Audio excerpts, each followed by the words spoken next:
When we go to school, we learn lots of things. We learn math, we learn science, we learn history. What's one thing they don't teach us at school? It's about money. Did you know that most kids by the age of 7 have already started forming their spending habits? It's crazy. So today we're going to talk about how to teach your kids about money. How do we instill confidence? How do we make them good spenders and savers that we want them to be? When they're young, they don't understand quite a lot about money. We're needing to teach them. So being able to physically show them things like coins. How do we get to learn? How do we get to use them? What is money? How do we define wants versus needs? Because those are very important distinctions.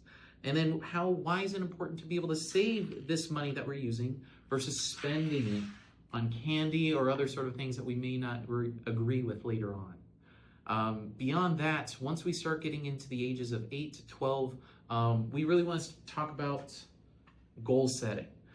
With that, we are starting to earn some money. We're starting to do some more chores and work around the house, but we have to learn about delayed gratification. We don't necessarily need everything in the moment. We should be tracking our spending. How much are we spending on cookies? How much are we spending on things for ourselves? And how much are we saving? All of those things are very important. We want to be able to make sure to teach them about these things early on. Once we start getting a little bit older into the teenage years, 13 to 18, we really want to start talking to them about doing more because they might be working, they might be going out and about and being able to actually hustle up something for themselves. We need to teach them how to budget when they're making an income. Money comes into them throughout the week. How does it go out every single week? If we're not paying attention and understanding that, it's going to get hard. How do we avoid debt at this age? And no 18-year-old, 13-year-old needs to have a credit card right now. It's good to teach them about it and the tool it's going to be eventually, but how do we avoid it? And then we are starting to get our own checking accounts because now instead of just saving in our piggy bank, we actually want to use it in the way that us adults are able to use it, to be able to put it into the bank and to be able to pull it back out with the means that we have wherever we're at. We also want to be able to talk to them about basic taxes. If they're working and starting to get into the workforce, they may not owe anything in taxes right now, but making them understand that these are going to be due. Uncle Sam is hiding, and that this is going to be due every single year is a good starting point. Beyond that, we get to the college age, those that are 18 and older. Hopefully you've set up a lot of good goals, a lot of good ideas between the ages of 3 to 18, but now that they're starting to get a little older, we need to teach them about the big money. We need to teach them how to avoid student loans because if they're going to college, that's something that most people carry around for their entire lives. We need to be able to continue to educate them about credit use because yes, it is a tool and we want to be able to use it, but we want to minimize it as much as possible.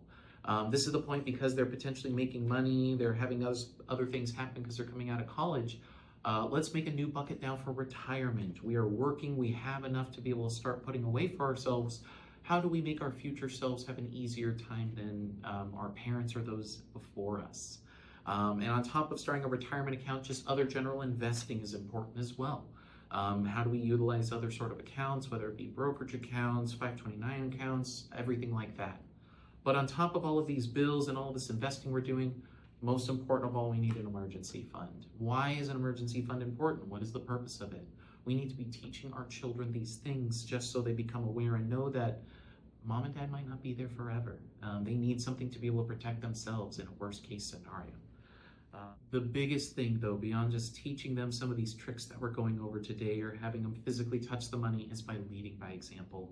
You are the parent. They see what you do every day, every little interaction, every little thing you do with them. They retain that, they remember that. The more that you're able to talk about money, the more open that you are about discussing finances, where you're at, how to budget yourself and what you're going through, the better equipped your children are going to be. If you have any sort of questions or want to be able to get some more tips on how to be able to save to your kids, feel free to reach out to Arate. We'll be here to help.